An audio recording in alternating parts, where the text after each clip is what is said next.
Bienvenidos y bienvenidos a este live, el cual es parte de una nueva serie de eventos en donde en vivo invitamos a jóvenes a participar en la discusión, reflexión e intercambio de ideas acerca de la situación socioambiental de nuestro país.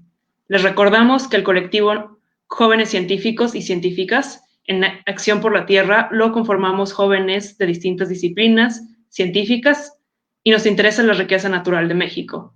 Nos preocupa la situación actual del medio ambiente, por lo que sumamos todos nuestros conocimientos para su defensa.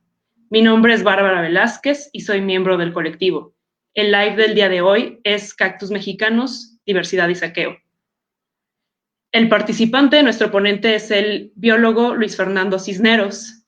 Se tituló como biólogo en la Facultad de Ciencias con un trabajo sobre metales pesados y plantas suculentas. Ha trabajado en investigaciones sobre cultivo de tejidos, vegetales y polinización de cactus. Gracias por participar y voy a empezar a poner la presentación. Entonces, espero todos estén listos para que nos ilumine con sus conocimientos. Hola, buenas tardes. Gracias por la presentación y gracias al colectivo, antes que nada, por brindar este espacio para hablar de uno de los temas que, al menos desde mi punto de vista, son importantes y de los más cercanos a los que podemos tener un acceso para generar un cambio. Muchas veces hay ciertas situaciones que vemos se desarrollan con los recursos naturales y demás y que no podemos hacer nada al respecto. Sin embargo, yo creo que esa es la clase de situación en la que simplemente teniendo conciencia sobre ella podemos empezar a generar acciones positivas que eviten que se siga generando un daño a la biodiversidad.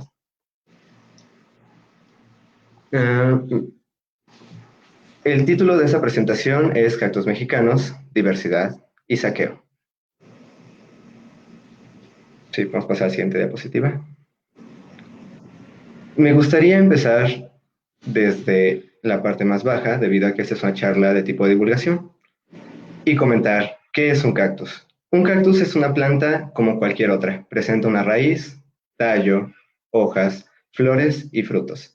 Sin embargo, a diferencia de muchas otras plantas, están adaptadas a vivir en ambientes secos, donde tienen acceso a muy poca agua, a veces una vez al año o a veces en menor cantidad. Podemos distinguirlas de otras plantas que también presentan la habilidad de captar grandes cantidades de agua, porque los cactus presentan areolas, que son, como podemos ver en la imagen de la derecha, unos puntos de los cuales salen pequeñas vellosidades y espinas, las cuales, a diferencia de las espinas de un rosal, por ejemplo, que salen del tallo de la planta, esas espinas se forman a partir de hojas reducidas y tienen una función de defensa.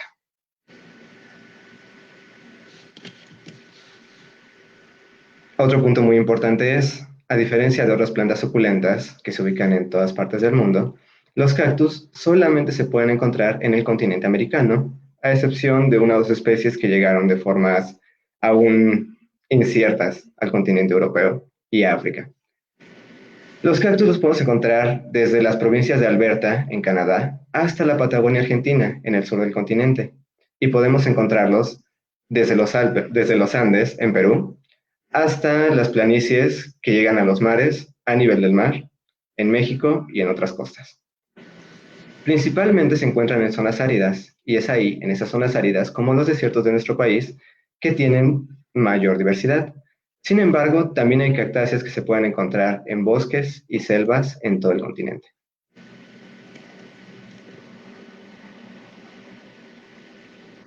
Empecemos a hablar acerca de la diversidad de cactáceas. Existen alrededor de 200 especies o 200 formas únicas, por llamarlo de otra forma, en el 2000 formas únicas, por llamarlo de otra forma, en este mundo. De estas, alrededor del 50% se puede encontrar en nuestro país. 8 de cada 10 de esas plantas solamente se pueden encontrar en México y en ningún otro país. Esta diversidad se debe a diversos factores geográficos, climáticos, entre otros. Como sabemos, nuestro país tiene una gran cantidad de ambientes, desde las sierras, los bosques que pierden todo su follaje en alguna temporada del año, hasta los bosques que están ahí todo el año, como los de pino y encino, y los grandes desiertos que tenemos al centro y al norte del país, así como las selvas hacia el sur del país. Esta gran variedad de climas, de humedades y de tipos de vegetación ha sido el lugar para una gran diversificación de estas especies. Podemos distinguir principalmente a 4 grupos entre todas estas especies y esta gran diversidad. Primero tenemos el grupo de los cactoides, que significa literalmente con forma de cardo espinoso. Es el grupo que tiene más especies, incluye todo tipo de cactus, desde los que tienen forma de candelabro hasta algunos redondos, pequeños y grandes, y los que tienen forma de cirio. Algunas especies de estas pueden vivir cientos de años, mientras que otras tienen ciclos de vida tan cortos como 15 a 20 años. Pueden medir desde unos centímetros, como ciertas mamilarias, que alcanzan un tamaño reproductivo midiendo apenas 1 o 2 centímetros, hasta más de 20 metros. En el norte del país, uno de los saguaros más grandes registrados tuvo una talla de 25 metros. Luego tenemos al segundo grupo del que vamos a hablar, que son los opuntioides, el grupo al que pertenecen los nopales que consumimos. Este grupo tiene la más amplia distribución. Hasta el norte, en Alberta, Canadá, podemos encontrar Opuntia gracilis, y hasta el sur, en las costas de la Patagonia, podemos encontrar otros representantes de este grupo conformado por nopales de todo tipo. Son de importancia económica y alimenticia en México, pues en este grupo podemos encontrar a los nopales tuneros, a los nopales a partir de los cuales se hacen toda clase de platillos en todo el país, y a los nopales de los que conseguimos el choconostle, entre otras cosas, ya que últimamente también se empezó a utilizar los nopales como decorativos. Se caracteriza este grupo y se diferencia de otros grupos por la presencia de aguates o gloquidias, que son las pequeñas espinas que se pueden quedar incrustadas en nuestra piel cuando tratamos de pelar una tuna con la técnica inadecuada o cuando agarramos un nopal en la calle.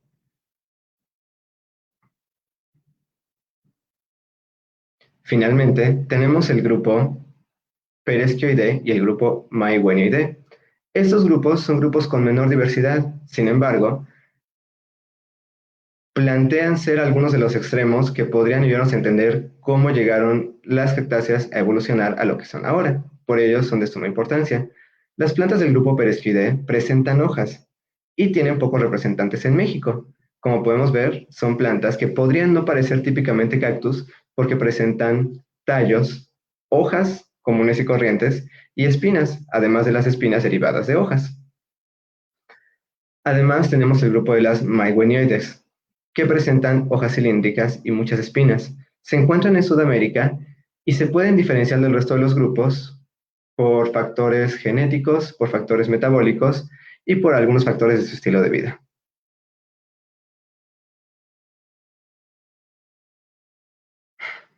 Ahora vamos a hablar de ciertos temas más comunes, que es el cómo viven los cactus. Los cactus son plantas que se han adaptado a una gran variedad de ambientes y por lo tanto tienen muchísimas formas de vida. Algunos de ellos son arborescentes, como podemos ver en el caso de algunos nopales o algunos columnares que llegan a medir metros de alto y puede parecer que tienen un tallo y que llegan a alcanzar tallas de más de los 5 o 10 metros. Tenemos los columnares solitarios, que son cactus que se pueden encontrar muchas veces en el centro y norte del país y crecen como una sola columna. Y los podemos ver claramente en algunos desiertos como en Puebla y en Hidalgo. Tenemos los globulares, que pueden ser muy pequeños como las mamilarias o muy grandes como algunos ferocactus, como es el caso de los cactus de los que se obtenía tradicionalmente el acitrón.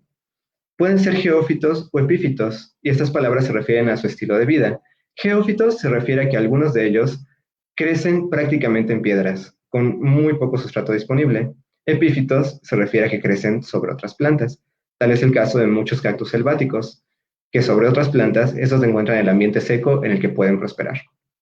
Finalmente, podemos encontrar los solitarios o coloniales. En la imagen de hasta arriba podemos ver colonias de cactus, que son cactus que tienen la tendencia a crecer formando grupos. Por otro lado, hay cactus solitarios, como los que podemos ver en la imagen de abajo, que crecen como un único individuo.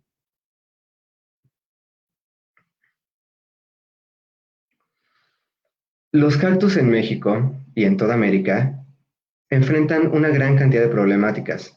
Una de ellas es el cambio de uso de suelo. También se encuentran la minería, la contaminación, la agricultura y ganadería no controladas, el cambio climático, la explotación descontrolada y finalmente el saqueo.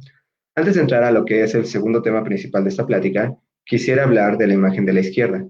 Esa imagen es una imagen de la presa de Zimapán, que fue construida cerca de Querétaro debido a que, como ha ido creciendo la zona urbana en Querétaro y adyacentes, las zonas urbanas requieren una mayor cantidad de energía eléctrica. Por lo tanto, se planteó la idea de poner una planta hidroeléctrica en lo que originalmente era el río Zimapán y el cañón del Infiernillo.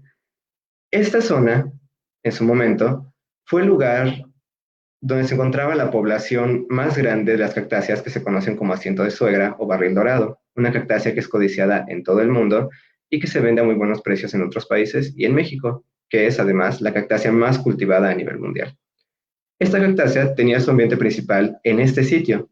Sin embargo, después de que fue decidido construir la presa para generar energía para los poblados de Querétaro, la cañada en la que encontraba su hogar esta planta fue completamente inundada. Algunas decenas o cientos de plantas fueron llevadas a algunos lugares para su resguardo, como son jardines botánicos.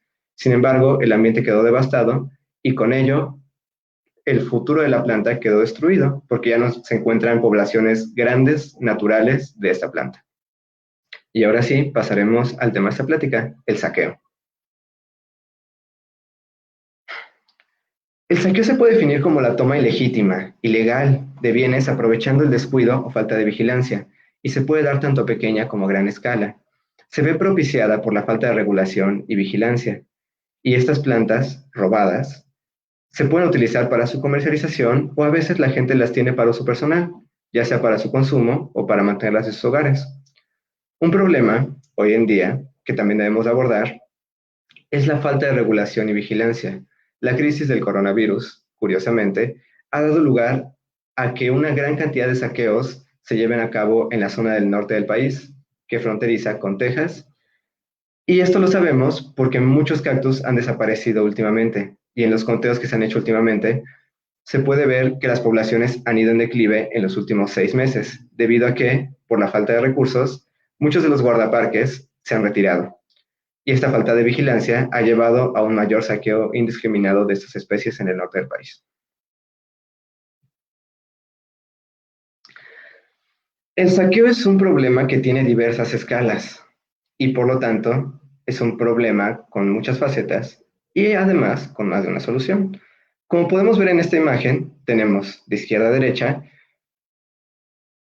un saqueo que fue decomisado a un grupo de individuos extranjeros, los cuales muchas veces vienen al país y se llevan decenas, cientos o miles de plantas que después se sacan ilegalmente del país y venden a miles de euros o de monedas asiáticas en mercados que codician estas plantas. ¿Y qué pasa?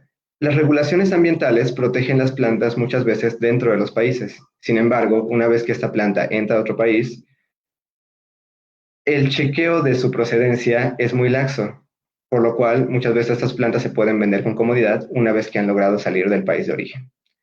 En el centro tenemos un saqueo mucho más común, de naturaleza prácticamente recreativa. Muchas veces las personas suben a pasear quizás a la montaña o al cerro más cercano, ven plantas ahí y deciden llevárselas a sus casas. Este acto también es un acto de saqueo y también tiene consecuencias en las poblaciones de plantas, que muchas veces se encuentran en un balance muy precario y al remover solamente unos cuantos individuos en edad reproductiva, podemos desestabilizar completamente la población. Finalmente, la última imagen nos muestra una caja llena de cactáceas pequeñas, biznaguitas o mamilarias, que son extraídas rutinariamente cada año en épocas de Navidad y se venden generalmente en los puestos junto con el heno y el musgo. Estas plantas pueden tardar décadas en llegar a esa talla en su ambiente natural y el removerlas puede desestabilizar completamente las poblaciones y arrojarlas hacia procesos de extinción.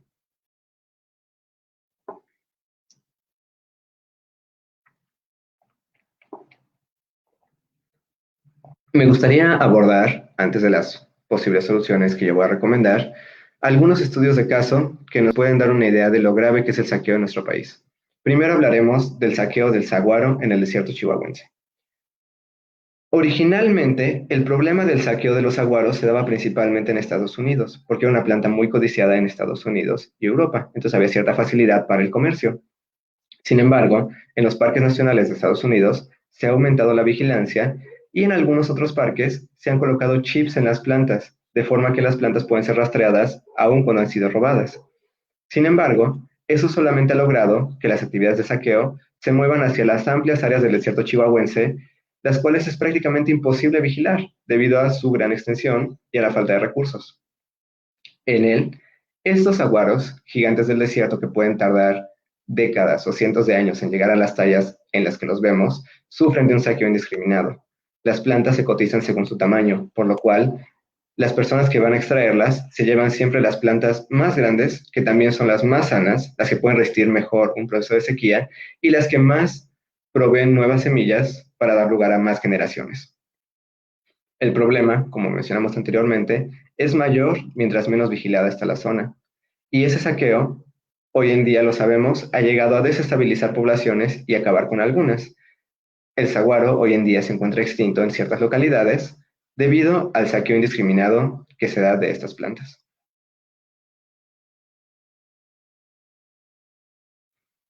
Ahora tenemos también el problema de los cactus pequeños, que por su tamaño son mucho más fáciles de ser depredados y su depredación es mucho más común y se da más comúnmente para surtir tianguis o entre la población.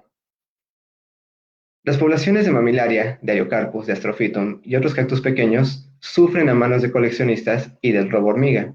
Quiero hacer aquí un hincapié en la parte de los coleccionistas, primero, y en cómo algunas localidades han desaparecido por su culpa, porque hay un caso de un botánico que registró una especie y antes de que él pudiera hacer la publicación del artículo en el que daba a conocer la especie, regresó para tomar otra muestra y fotos de la localidad y las plantas, alrededor de 300, habían desaparecido ya completamente.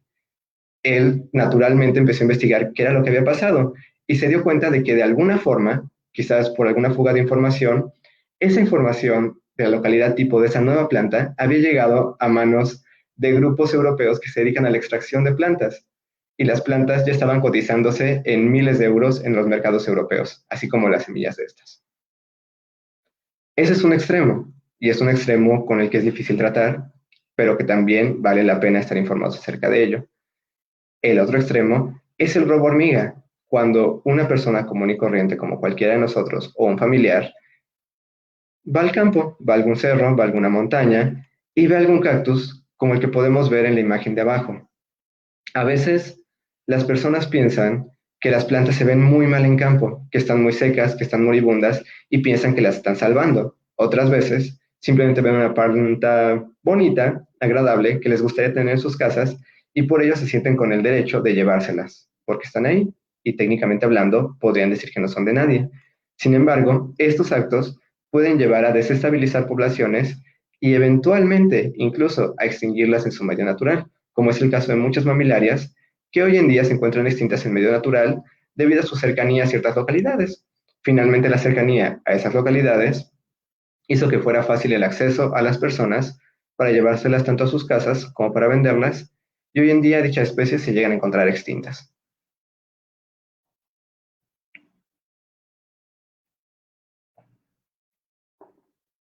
Otro problema importante que debemos de abordar, que se ha hecho muy popular en los últimos años, es el de los peyotes, plantas que, como varias otras, tienen problemas relacionados a su consumo. ¿Qué pasa con estas plantas? Muchas veces, conforme algunos grupos que no son las etnias que originalmente usaban estos psicotrópicos, van adoptando las costumbres o van tratando de incorporarlas a sus vidas, la presión original que ejercían los grupos étnicos se puede ver multiplicada por decenas o cientos de veces una vez que este consumo llega al público general, aún en la ilegalidad. Esta popularidad aumenta la amenaza y la presión hacia la extinción que sufren estas plantas, además de que diversas especies se ven afectadas, no solamente el peyote que contiene los alcaloides psicotrópicos, sino al menos una decena de especies, conocidas también como peyotes o falsos peyotes, se ven afectadas por estas actividades de extracción que muy frecuentemente son discriminadas. Solamente la gente llega a los cerros y se lleva las plantas completas sin importarles si siquiera son la planta que están buscando.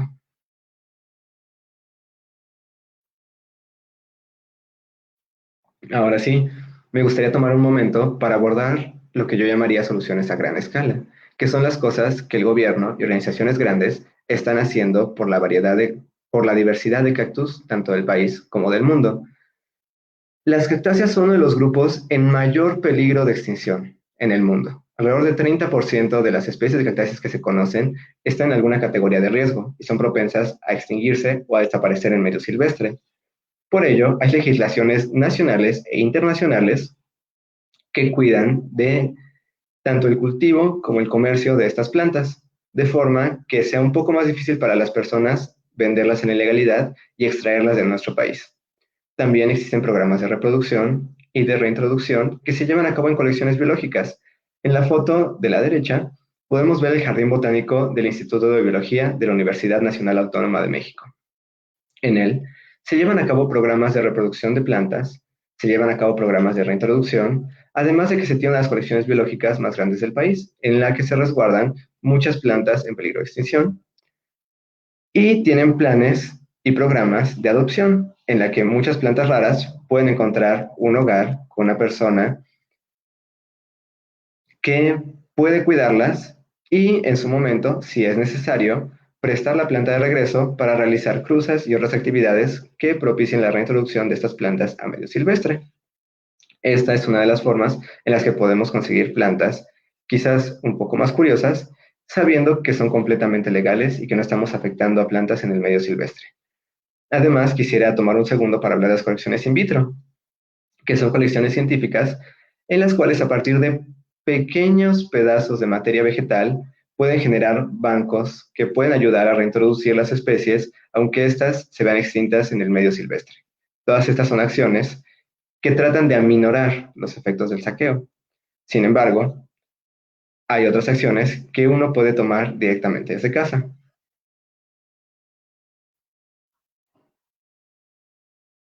En estas soluciones a pequeña escala, o cómo podemos ayudar nosotros desde casa, se encuentran, primero y antes que nada, el no saquear. Hablar con nuestros familiares, hablar con nuestros primos, hermanos, amigos, y también hacer conciencia a nosotros mismos de que al estar sacando una planta de su ambiente, lo más probable es que muera, debido a que las plantas están acostumbradas a las condiciones en las que están creciendo.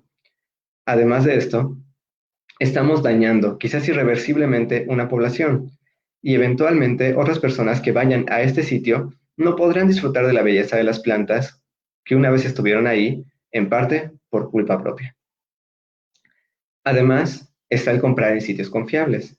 En un momento voy a ahondar más sobre esto, pero brevemente puedo decir que hay sitios en los que manejan plantas de manera muy turbia, donde tienen plantas escondidas, sitios donde venden plantas extrañamente cerca del lugar donde crecen. Y es un ejercicio de sentido común el decir, esta planta quizás no deberían de estarla vendiendo en este lugar o a este precio. Además, sigue siendo un ejercicio de sentido común decir, esta planta mide 8 metros y me la están dando a 100 pesos. ¿Tendría sentido el que me estén vendiendo una planta de 8 metros que tardó 20 años en crecer en un invernadero a 200 pesos? Toda esa clase de consejos ahondaremos un poco más en un momento. Y esto es para crear conciencia entre nosotros, entre amigos y familiares, para evitar el robo hormiga y el micro saqueo de plantas.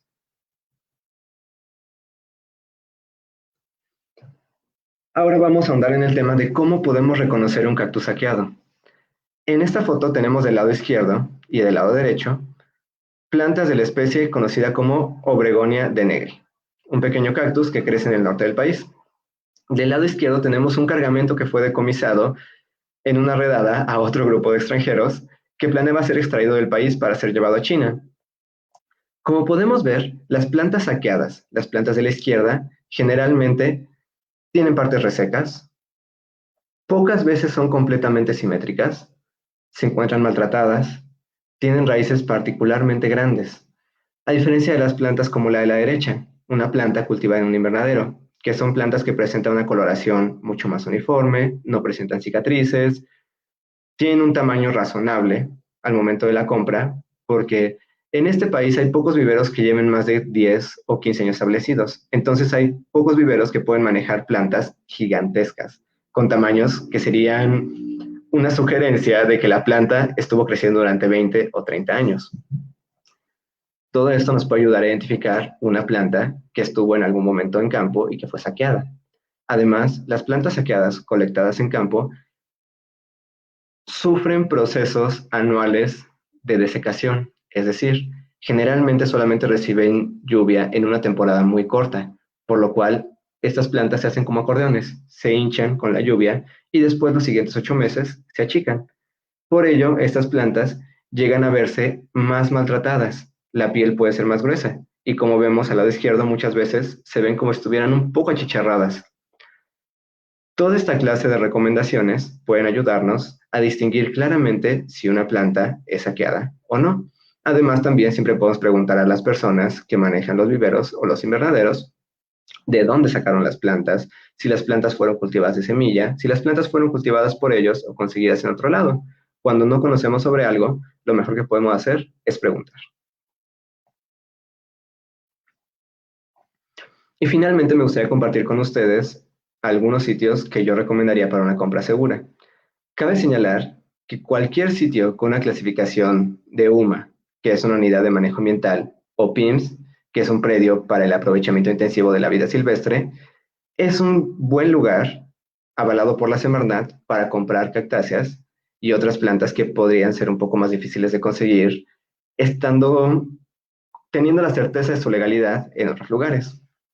Sin embargo, estos 4 que menciono aquí son 4 lugares que yo conozco, a los cuales yo he ido, que se encuentran en el centro del país y que sé, de hecho, que cultivan plantas desde semilla y que se preocupan por el destino de las plantas que son extraídas del ambiente.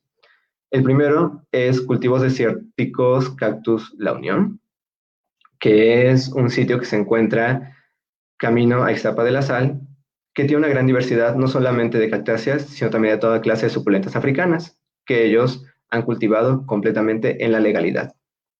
El segundo es el viejo cactus, que se encuentra en la barranca de Mestitlán, propaga especies de la zona y tiene los programas de propagación y reintroducción más adecuados que he observado. La Uma solaris también maneja toda clase de cactáceas. Y finalmente, el vivero de cactus, la biznaga vagabunda, se encuentra en Querétaro, poco después de San Juan del Río, y también tienen una gran variedad de plantas que a veces incluso intercambian con otros viveros o humas, y todas ellas las propagan desde semilla y uno puede tener la completa certeza de que son plantas cultivadas en la legalidad.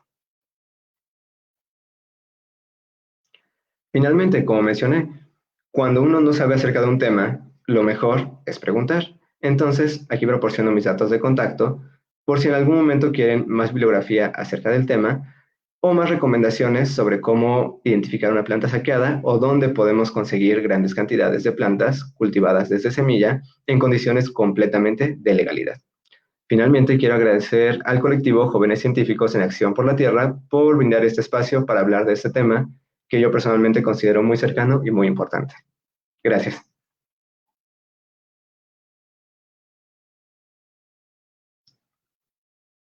Ahora vamos a pasar a la sección de preguntas. Entonces,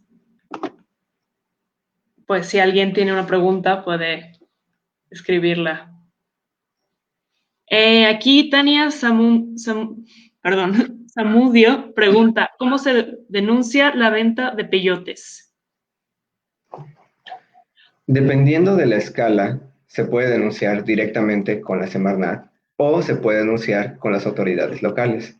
Generalmente, cuando no conocemos o no tenemos el tiempo para hacer el proceso debido, lo más adecuado es ir directamente con las autoridades más cercanas y aunque a veces pueden ser procesos verdaderamente lentos y en algunas ocasiones poco efectivos, muchas veces se han logrado redadas grandes en las que se decomisan cientos de plantas debido a denuncias ciudadanas de personas que saben que alguien está almacenando o vendiendo las plantas. Lo importante, justamente, es comunicarle la información a alguien. El órgano adecuado es la Semarnat, pero lo más cercano es la policía local. Gracias. Melissa Cuellar pregunta, o sea que aquí en la CDMX no encontramos ninguna opción para comprar de forma segura.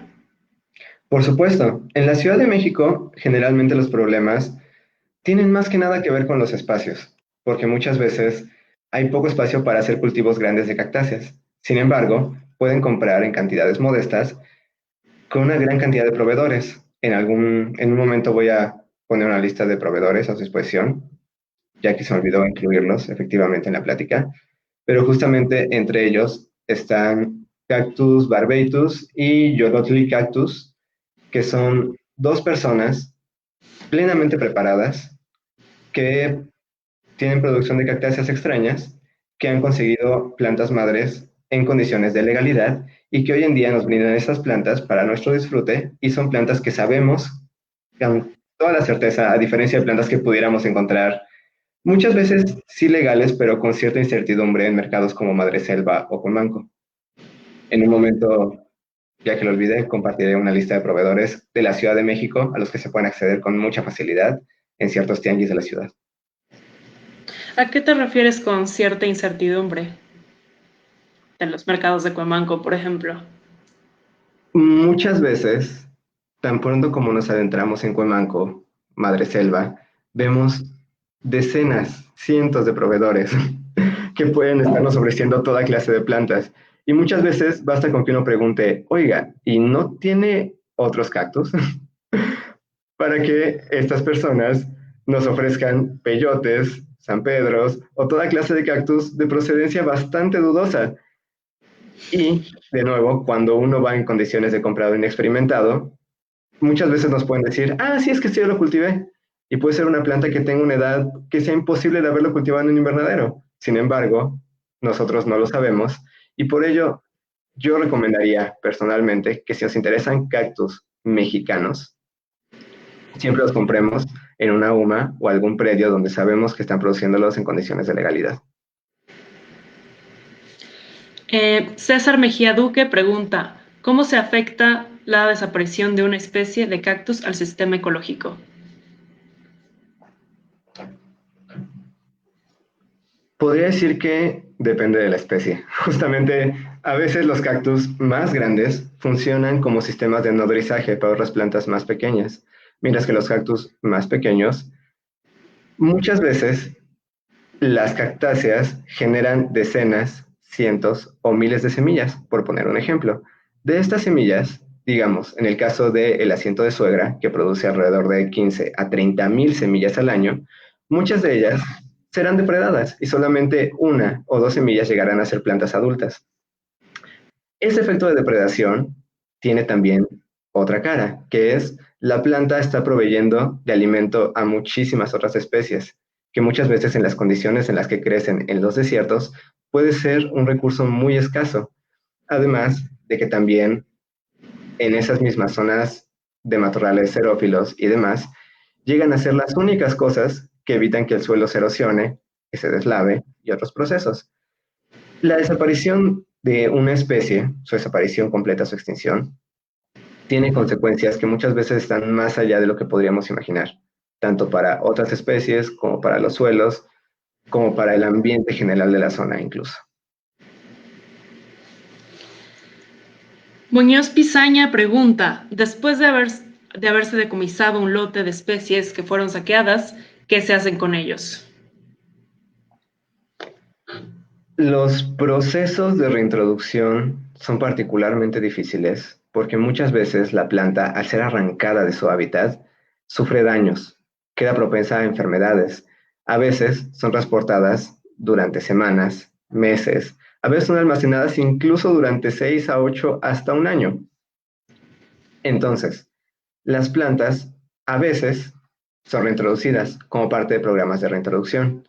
A veces son llevadas a jardines botánicos en las que las plantas quedan a cargo de colecciones y podrán ser propagadas y eventualmente reintroducidas como parte de programas de reintroducción.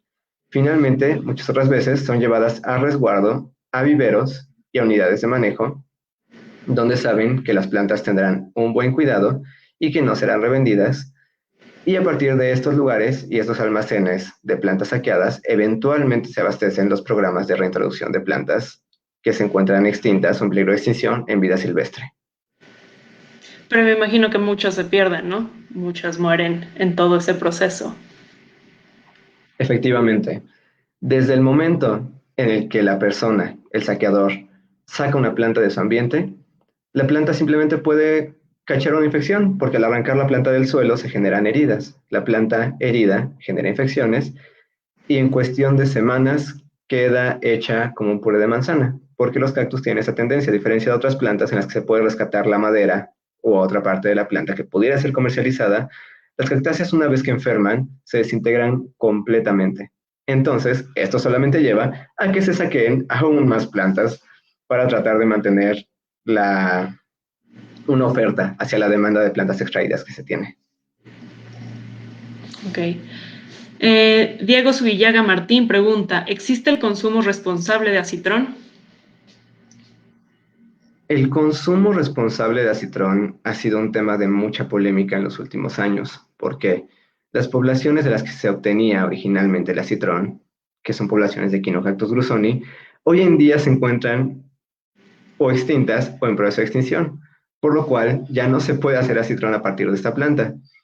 Se han implementado cultivos aprobados por algunas organizaciones de biznaga burra, otro Echinocactus, del cual también se puede obtener acitrón y tiene un crecimiento relativamente más rápido, que a diferencia de Echinocactus grusoni podríamos decir que es mucho más rápido, pero aún así es una planta que requiere de 5 a 10 años de crecimiento para producirnos una cantidad razonable de acitrón. ¿Esto a qué nos lleva? A que muchas veces la gente que dice estar vendiendo acitrón producido de manera legal y que es de consumo responsable, está vendiendo acitrón que fue obtenido por medio del saqueo de especies que se encontraban en su hábitat natural, porque finalmente es muy difícil que alguien se aviente la responsabilidad, la inversión, sobre todo, de comprar un terreno para tener las plantas durante 5 o 10 años para generar una producción anual de acitrón. Porque para los que estén viendo esta presentación y no lo sepan, en la producción del acitrón se tiene el cactus completo. Es más, en este momento tengo un cactus de esa especie aquí. En un cactus de este tamaño, de Quinocactus grusoni, deberían de poderse obtener aproximadamente 25 gramos de acitrón, y es una planta de 4 años. 25 gramos es una cantidad mínima de acitrón, y para que estas plantas puedan llegar a una edad en la que se pueda colectar quizás 1 kilo o 2 de acitrón, tienen que tener 5, 10, 15 o hasta 20 años de crecimiento. Por ello, sí existe el consumo responsable de acitrón. Hay empresas que lo están haciendo. Hay gente que se ha aventado la inversión para cultivar otro tipo de biznagas y poder brindar acitrón a la población mexicana. Pero yo soy más partidario de los sustitutos de acitrón, hechos a partir de la caramelización de otras plantas. Ok. Una pregunta del colectivo que tenemos aquí es, ¿qué puedes hacer si sabes que tienes una planta de procedencia ilegal?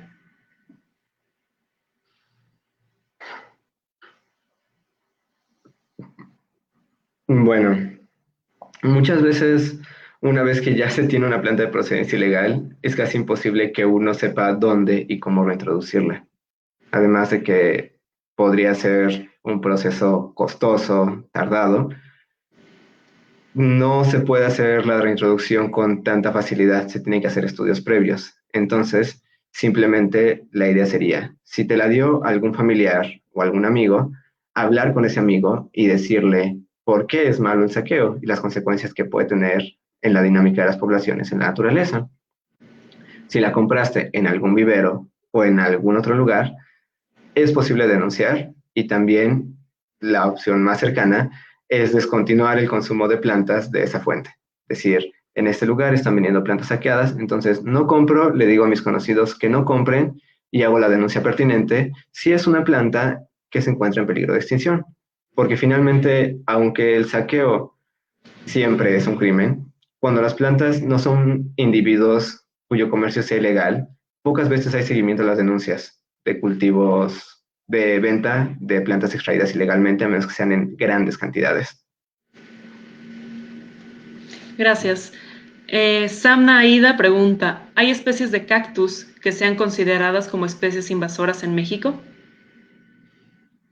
Efectivamente, Primero, para el público general, quisiera abordar el tema de lo que es una especie invasora. Una especie invasora es una especie que, además de venir de otro lugar del mundo, tiene las facultades necesarias para establecerse y llegar incluso a desplazar a las plantas que crecen naturalmente en ese sitio. ¿Por qué es este fenómeno? Porque muchas veces las plantas que llegan de otros países no tienen ningún depredador que las consuma. Además, son más tolerantes a ciertas condiciones climáticas. Son tolerantes de patógenos como hongos y bacterias, y por ello pueden llegar a tener una mayor tasa de supervivencia que plantas que crecen naturalmente en ese sitio y empezar a desplazar otras plantas. Eso es lo que es una planta, una especie invasora. Y efectivamente, hay especies de cactus que son consideradas como especies invasoras. ¿Cuáles son estas especies? Rara vez una persona pierde el control de un cultivo de cactus, a diferencia de otras plantas herbáceas, florales, que pudiera perderse el control de esos cultivos rápidamente. Es muy difícil que una persona pierda el control de su invernadero, de su vivero y de repente haya liberado una planta invasora por descuido a la naturaleza. Sin embargo, existe el caso de los ripsalis y otros ripsálidos, que son cactus epífitos que pueden ser transportados de un lugar a otro debido a que tienen bayas pequeñas que son consumidas por las aves. Estos pequeños frutos han sido llevados a muchas zonas de México y hoy en día están creciendo como especies invasoras en ambientes en las que originalmente no se les encontraba. Esto debido, originalmente, claro, a que la planta se trajo a este país debido a su comercio para fines ornamentales. De hecho, tengo una planta de uno de los géneros que pertenecen a esta familia, que son conocidos como cactáceas de Navidad. ¿Por qué? Porque producen flores a lo largo de los últimos meses del año. Son plantas con un gran valor decorativo. Sin embargo, en su momento se descubrió y hoy en día en algunas zonas se encuentran como plantas invasoras. Sin embargo, a diferencia finalmente de otras invasoras, tienen crecimiento mucho más lento, por lo que aunque son una amenaza para poblaciones naturales, no son una amenaza tan inmediata y con acciones adecuadas aún se puede controlar su esparcimiento. Gracias. La siguiente pregunta es de Iván Toro Romero y dice, disculpa, ¿sabrás si los polinizadores de los cactus son especialistas o generalistas? Tengo entendido, yo personalmente, debido a un par de estudios e investigaciones en los que trabajé, que generalmente los polinizadores de cactáceas son generalistas. Son plantas que tienen flores particularmente grandes, olorosas, con presencia de néctares. Entonces, hay algunas especies que se concentran en llamar la atención de un polinizador. Tal es el caso de algunos cactus epífitos en el sur del continente, que se especializan en llamar la atención de colibríes. Sin embargo, estos no son especialistas y no polinizan solamente cactus. De la misma forma, hay algunas cactáceas que solamente abren sus flores a algunas horas del día en particular o que tienen colores o tamaños que buscan atraer escarabajos, abejorros y algunos animales en particular, pero nuestros polinizadores rara vez polinizan solamente esa especie de cactáceas, sobre todo porque las cactáceas florecen por periodos muy cortos de tiempo cada año. Entonces, esa especie quedaría sin un sustento el resto del año. Gracias. Marina BM pregunta sobre lo que preguntamos hace rato, ¿qué pasa si tienes una cactácea que sabes que es ilegal? Dice, pero ¿qué tal si es heredada o que las tienen en los mercados de esos de brujería? La primera recomendación sería procurar no comprar animales ni vegetación en mercados de brujería, porque muchas veces van a ser individuos que son robados de su ambiente natural, que son extraídos y que son mantenidos en las peores de las condiciones por frecuentemente bastante malos motivos y casi nunca para reproducirlos o para coleccionarlos o otros motivos también malos, pero un poco más fidedignos. Pero bueno, a lo que voy con esto es que, volviendo al punto anterior, es muy difícil que uno reintroduzca una planta. Es muy difícil que una vez que ya tienes una planta saqueada, puedas tomar acciones que verdaderamente reparen el daño. Lo que se puede hacer, finalmente, es tratar de conservar en las mejores condiciones posibles ese cactus y tanto no visitar el mercado de brujería como hablar con la persona que nos heredó esta planta para evitar que sigan siendo personas que saquen plantas. ¿Por qué? Porque mientras haya una demanda de plantas en los mercados de brujería, los brujos tendrán motivos para ir a los cerros a robar plantas. Claro. Ok, tenemos una pregunta de Sol García que yo no la entiendo, pero a ver si tú la entiendes. Dice, necesito cactus de 5 puntas para uso médico. ¿Dónde lo consigo legalmente? Ok, tengo entendido que hay algunas especies que se cree que tienen... Ok, vamos de regreso. Muchos cactus tienen propiedades medicinales. Hay muchos que de verdad tienen propiedades medicinales que han sido utilizados por culturas originarias y que son utilizados hoy en día para el desarrollo de medicamentos porque efectivamente tienen propiedades medicinales de todo tipo. Hay ciertas creencias alrededor de ellos de que a veces según el número de costillas o según el número de puntas tendrán propiedades mayores o podrán curar ciertas enfermedades en particular. Y bueno, para compartirle a esta persona dónde podría conseguir esa cactácea, antes que nada me gustaría decir que el uso de plantas medicinalmente siempre debe de ser bajo responsabilidad del que las consume y bajo recomendación de lo que sería un profesional. No hacerle caso como al primo, del amigo, del tío, sino una persona que de verdad pertenezca a una etnia y de verdad conozca sobre lo que está haciendo y por qué lo está recomendando. La descripción de cactus de 5 puntas es muy vaga. Sin embargo, si nos contacta a alguno de los medios por los que nos pueden contactar, ya sea al colectivo o a mis redes personales, puedo intentar guiarla para dónde puede conseguir legalmente esta planta. Gracias. Una pregunta mía es, ¿qué retos enfrentan los viveros legales? ¿La dificultad de germinar cactus o precios a comparación de los que son ilegales? Los viveros legales principalmente enfrentan muchísimos problemas de tipo legal, redundantemente. Para que una persona pueda tener un vivero de reproducción de especies que se encuentran amenazadas o en peligro de extinción en condiciones de legalidad, es casi necesario que tenga la asesoría de un biólogo. ¿Por qué? Porque los programas que se tienen son bastante restrictivos y requieren muchísima documentación. Nada fuera de este mundo, pero sí difícil para la persona común y corriente que simplemente quiere empezar a cultivar cactáceas. Entonces, un primer problema es la necesidad de un profesionista que nos ayude a generar el plan de manejo. Otro problema justamente es la necesidad de espacios y el tipo de inversión. ¿Por qué?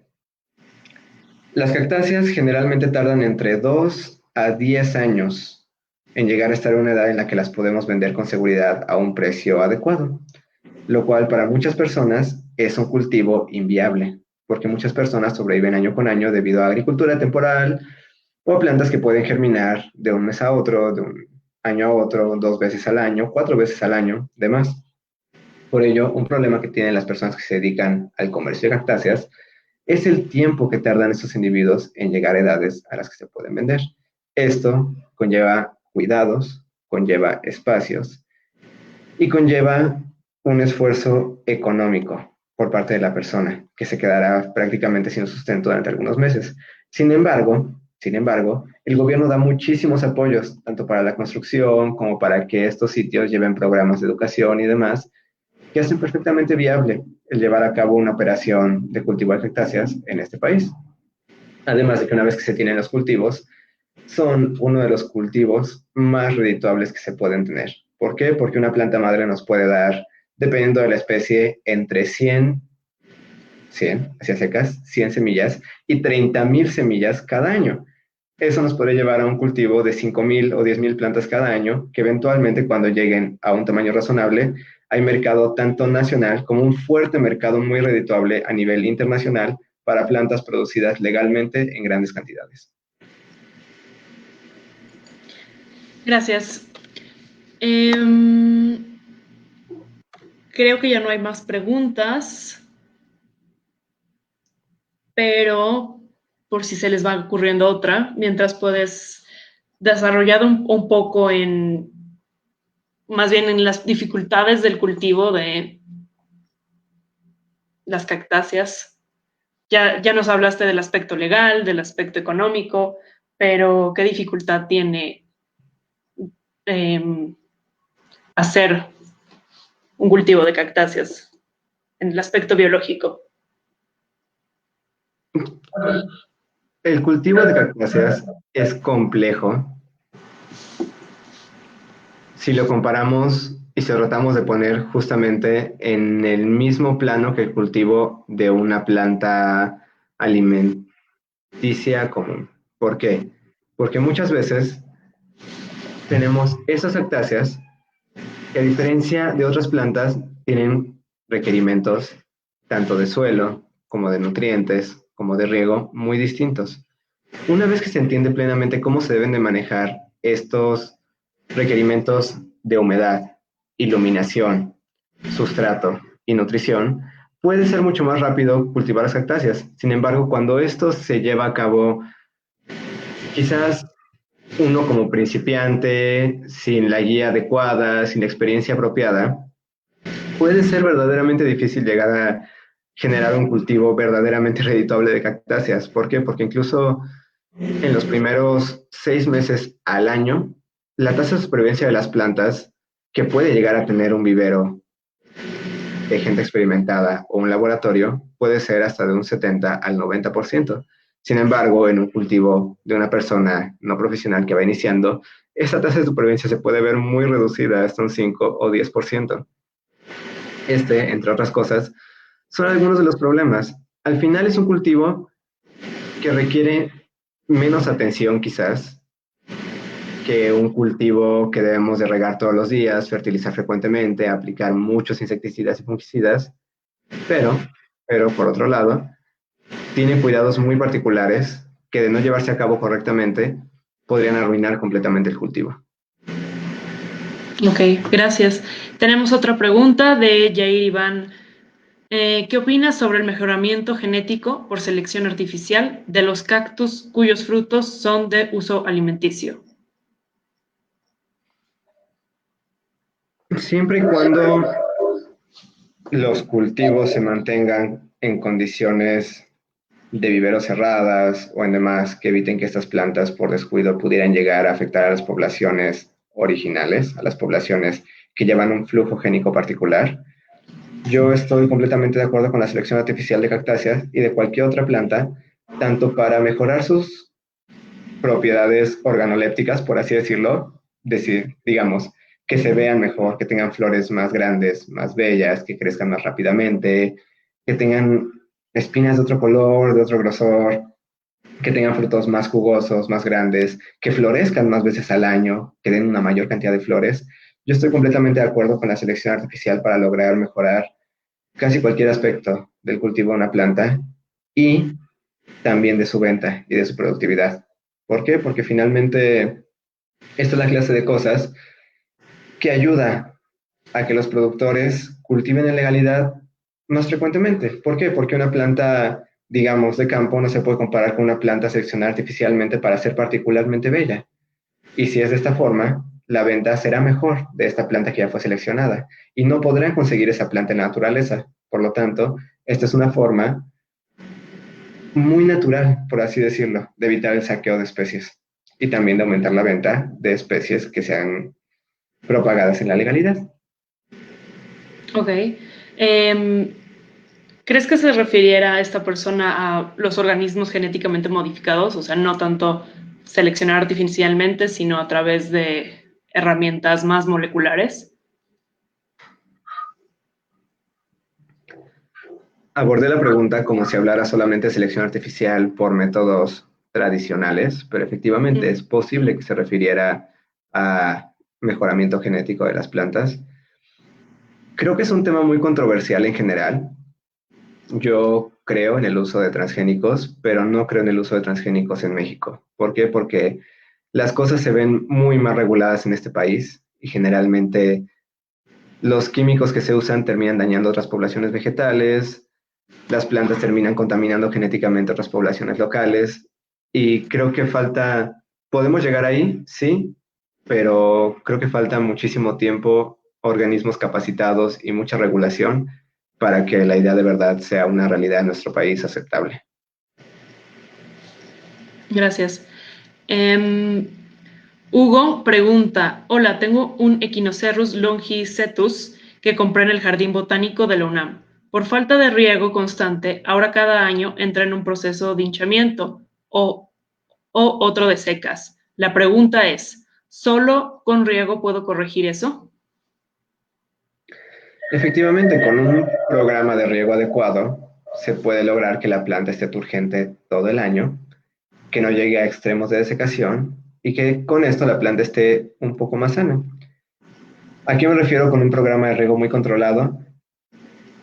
Es difícil en una ciudad como la Ciudad de México con un clima tan impredecible estar cuidando adecuadamente una cactácea. ¿Por qué? Porque a veces deciden no llover durante 3 meses y a veces llueve 3 veces al día durante 2 semanas.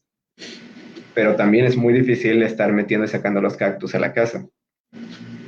Entonces, lo ideal sería que la planta tuviera un buen sustrato y que todo el año procuremos que reciba agua al menos una vez cada 15 días, para que de esta manera se pueda mantener más verde, más grande y tenga un mejor aspecto. Además de que se mantenga un poco más resistente ante posibles infecciones en algún punto. Gracias. Karen Montoya pregunta, ¿por qué crees que ahora están de moda las cactáceas? Pues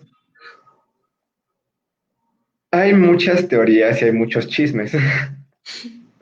Yo personalmente no podría decir nada con certeza. Justamente voy a decir lo que creo y voy a decir un chisme que me llegó.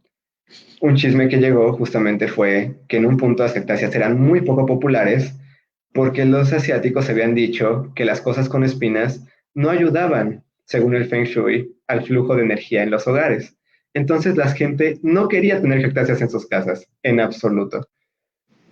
Sin embargo, eso cambió cuando los chinos se volvieron el principal país que produce cactus en cultivo en todo el mundo. No México, que tiene una de las más grandes cantidades de endemismos y de diversidad de cactáceas, sino China, que ha robado muchísimo material genético de nuestro país. Pero eso es tema quizás para otra plática. Cuando llegaron a estos niveles de producción, empezaron a decir que según el Feng Shui, las cosas con espinas dentro de la casa y cerca de los aparatos electrónicos podían ayudar a evitar que la radiación negativa se dispersara por las casas, y al popularizar esta idea en Occidente, llevaron a la creencia de que las cactáceas eran buenas cosas para tener dentro de las casas.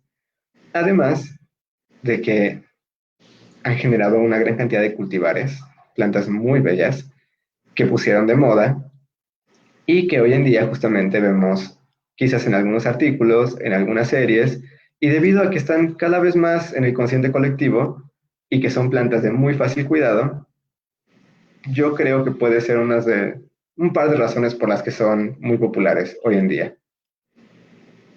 Ok. Última pregunta de Diego Subillaga. ¿Sabes si el consumo de frutos de cactáceas silvestres puede tener afectaciones ecológicas graves? Creo que todo depende, como tantas cosas en esta vida, de el grado al que se haga. ¿A qué voy con esto? Las plantas en su ambiente natural, todas las plantas con frutos van a presentar una tasa de depredación. Todas ellas serán consumidos sus frutos por mamíferos, por aves, por insectos y demás. Y muchas veces el consumo personal no es suficiente para poner en riesgo una población, sobre todo porque muchas especies de cactáceas, como ya hablamos, van a producir cientos o miles de frutos cada año. Sin embargo, hay algunas poblaciones de Pherocactus hystrix y Myrtillocactus geometrizans, respectivamente Biznaga burra y Garambullo, que están en peligro sus poblaciones debido al sobreconsumo de sus frutos, que tienen como estas dos especies que a partir de sus frutos se producen postres típicos, mermeladas y helados, y que ninguna de ellas se producen los frutos en cultivos controlados. Entonces, las personas cada año, para satisfacer las necesidades de consumidores que van a los pueblos buscando probar nieve de cactus, pan de cactus, mermelada de cactus y demás productos populares de cactus, terminan teniendo que ir a los cerros a cada vez sacar más y más y más frutos de las plantas con lo cual en las últimas 5 o quizás 10 años hemos visto que las poblaciones van en un declive y aunque hay grandes cantidades de individuos en edad reproductiva, hay pocas cantidades de individuos en los primeros estadios de vida. O sea, la tasa de reposición de las especies está disminuyendo por culpa del consumo excesivo de estos frutos. O sea, sí puede tener afectaciones ecológicas graves, tanto para las poblaciones como para el ambiente en general, porque esos frutos finalmente son el sustento de otras especies. Pero de nuevo, todo depende de la medida en la que se haga. Ok, gracias. Ok, ahora sí, última pregunta y nos vamos. ¿Cuáles cactáceas recomendarías que gente principiante tuviera en la Ciudad de México? Esa es una buena pregunta. Depende mucho de en qué condiciones las vayan a tener, porque hay algunas cactáceas que son muy resistentes para tenerlas en exteriores, que incluso pueden aguantar, como todas las que tengo atrás, y esta que tengo aquí al lado, este Quinocactus, este Biznaga barril dorado, todas ellas pueden aguantar casi perfectamente la temporada de lluvias siempre y cuando tengan un sustrato que drene adecuadamente y se encuentren en un lugar donde no se les estanque el agua debajo. Al final los cactus son plantas resistentes, entonces yo creo que cualquier persona que quiera una cactácea solamente debería procurar conseguir una especie que sepa que es de cultivo fidedigno. E incluso podríamos decir que quizás los nopales tuneros son de las cactáceas más fáciles de cultivar en la Ciudad de México porque son nativas de la Ciudad de México. Pero también dependerá de los gustos de cada persona para qué planta le gustaría tener en casa, porque finalmente, si tienes una planta en casa que no te gusta, no le vas a dar el cuidado adecuado. Y si tienes una planta que te gusta, encontrarás la forma de darle una buena vida. Excelente respuesta. Muchas gracias.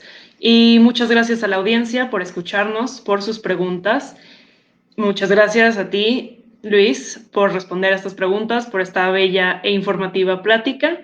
Y por último, quiero agregar que si quieren participar en uno de estos eventos, pueden escribirnos un mensaje en directo en Facebook, Instagram o el correo.